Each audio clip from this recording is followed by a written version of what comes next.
Hello everyone, welcome to my channel let's learn literature. आज हम बात करेंगे दांते गैब्रियल रोजेटी की।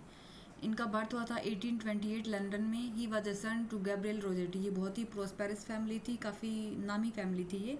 And his wife Frances Polidori, इनकी मदर का नाम है। Although he was known as Gabriel by his family and friends, he use the name Dante as the first name in all his publication in honour of Dante एलिग्री। जो writer थे Dante allegory, उनसे काफ़ी inspired थे ये, तो इन्होंने अपने नाम को थोड़ा सा चेंज कर लिया था। तो अपना इनका जो भी पब्लिकेशन था उसमें ये दांते गैब्रियल रोजेटी अपना नाम यूज़ करते थे। ड्यूरिंग हिज चाइल्डहुड दांते did not attend formal school but homeschooling and later attended King's College. Gabriel was baptized and practiced Anglican. He read the Bible often.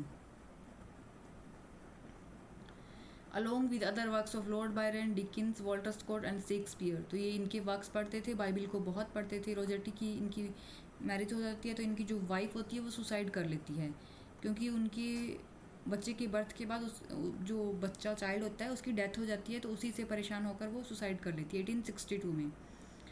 और जब इनको बरी किया जाता है, इनकी जो ग्रेव होती है उस पर ये अपनी अनपब्लिश्ड वॉल्यूम होती है, एक पोम का कलेक्शन होता है, वो उसके साथ रखते हैं। वो उस बुक को पब्लिश नहीं हुई होती है, लेकिन बाद में कुछ टाइम बाद वो उसको निकाल लेते हैं और उसको कंप्लीट करके पब्लिश करवाते हैं।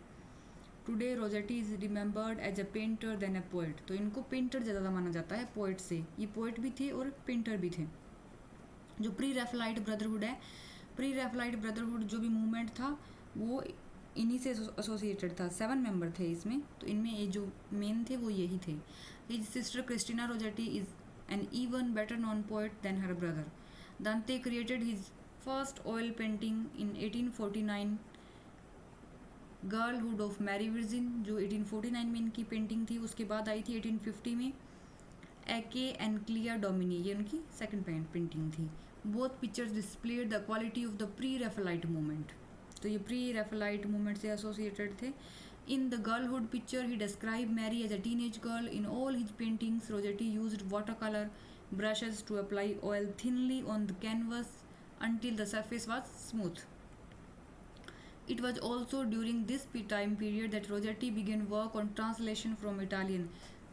दांते जो थे वो इटालियन पोएट थे और इनसे ये काफ़ी इंस्पायर्ड थे, तो ये ट्रांसलेशन शुरू किया था इन्होंने इटालियन और जर्मन ऑफ मिडिवल पोएट्री का। From 1847 to 1848 Rossetti wrote some of his best known poems. These included the blessed damozel and the bride's prelude. जो जॉन रस्किन थे उन्होंने काफ़ी इन्फ्लुएंस किया है रोजेटी को। जो ब्रदरहुड मोमेंट था, प्री रेफलाइट ब्रदरहुड मोमेंट था, उसको जो जॉन रस्किन थे उनका मानना था कि कोई भी आर्ट है, चाहे वो पोइट्री है या पेंटिंग है, उसमें ट्रूथ टू नेचर होना चाहिए। मतलब जो भी दिख रहा है वो ही होना चाहिए, मतलब उसमें कोई भी चेंज नहीं होना चाहिए।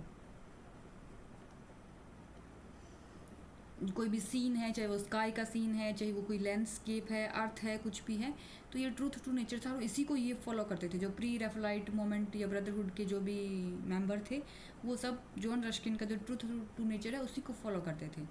The group printed the publication the germ, इनका अपना पब्लिकेशन था germ. It was in this forum that Rossetti published a number of his poems, such as My Sister's Sleep. 40 it is saw Rossetti exhibiting his paintings as well as meeting and marrying Elizabeth Eleanor Siddal. तो इनकी किसके साथ marriage हुई थी? Elizabeth Eleanor सिडाल, जो ये painting वगैरह थी उनकी ये मॉडल थी उस टाइम में। Also known as Lizzie, a popular model among the pre-Raphaelites. Unfortunately, their marriage did not last. The couple lost a child and Lizzie committed suicide in 1862. In 1853, he started his only picture, Found, which had a modern life subject, and even at his death ये unfinished रही थी, ये कभी complete नहीं हुई थी, जो found थी।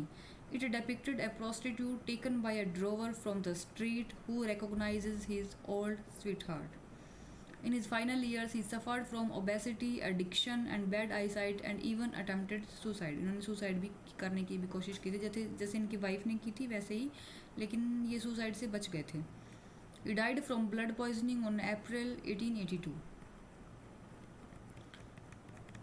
अब हम बात करते हैं इनका बहुत ही इम्पोर्टेंट वर्क, द ब्लेस्ड डैमोजेल। ये एक पोएम भी है और एक पेंटिंग भी है इनकी। ये इनकी मोस्ट पॉपुलर है। 1850 में आई थी ये। और 1850 टाइम पीरियड में कुछ बहुत सारे इंसिडेंट या और वर्क भी आए थे, जैसे डब्ल्यू विलियम वर्ड्सवर्थ थे, उनकी डेथ हुई थी। इन मेमोरियम जो टेनिसन का वर्क था वो आया था। डेविड कॉपरफील्ड आया था। चार्ल्स डिकन का सोनेट फ्रॉम पोर्तुगीज वो भी इसी टाइम पीरियड में आया था। It was published in Jam, the pre-Raphaelite journal in 1850. The poem describes a woman who is in heaven, leaning over a balcony, looking down at earth. तो इसमें क्या होता है कि एक वुमन होती है जो हेवन में स्टक हो गई है और उसका जो लवर है या जिसको वो बहुत प्यार करती है वो नीचे अर्थ पर है। तो एक बालकनी से हेवन में है, हेवन से एक बालकनी में नीचे देख रही है। जैसे ये फोटो है, पिक्चर में दिखाया गया है कि ये हेवन है, यहाँ हेवन की बालकनी से नीचे देख रही है अर्थ पर, और ये गाना गा रही है बहुत ही अच्छा, और एक ड्रीम में है। The blessed damozel by Dante Gabriel Rossetti is a ballad that is dedicated to the love between a woman trapped in heaven and a man stuck on earth.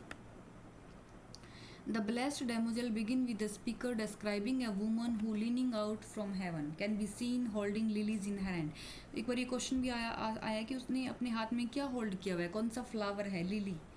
She is breathtakingly beautiful but also melancholy. It soon becomes clear that she left someone on earth। तो इसको देखकर उसकी जो आवाज़ है वो गाना गा रही है, उससे पता चलता है कि अर्थ पे कोई इसका बहुत ही क्लोज है जो नीचे अर्थ पे छूट गया है और ये उसी को याद कर रही है। The damozel sounding like bird song speaks out loud for all to hear. She describes the love that the two share and how soon, because they have both prayed for it, they will be reunited, God will bring them together. तो बहुत ज़ोर से गाना गा रही होती है और ये सोचती है कि सबको सुनाई देगा। वंस हर बिलव्ड अराइव्स, और वो एक ड्रीम भी देख रही है कि जब उसका जो बिलव्ड है वो हेवन में आएगा तो वो पूरा घूम के उसको हेवन दिखाएगी। वो वर्जिन मैरी से मिलेंगे और जो वर्जिन मैरी है वो उनको क्राइस्ट हैं, गॉड हैं, उनसे इंट्रोड्यूस करवाएगी और उनसे ब्लेसिंग्स मिलेगी उनके लव के लिए। The two will be able to finally live in the peace and solitude they did not get to experience on अर्थ।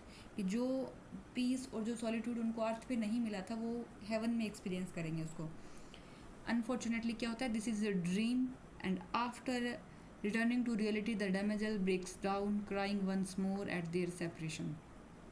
एक और वर्क है D.G. रोजेटी का, the house of life 19 silent वो नून। तो ये क्या है, सोनेट है। और जो ब्लेस्ड डैमोजेल है वो है बैलेड, वो बैलेड है, ये सोनेट है। और इसमें इन्होंने क्या बताया है, Rossetti express his love for his wife. तो इन्होंने लव अपनी वाइफ, जो भी इनका लव था अपनी वाइफ के लिए, उसी को एक्सप्रेस किया है।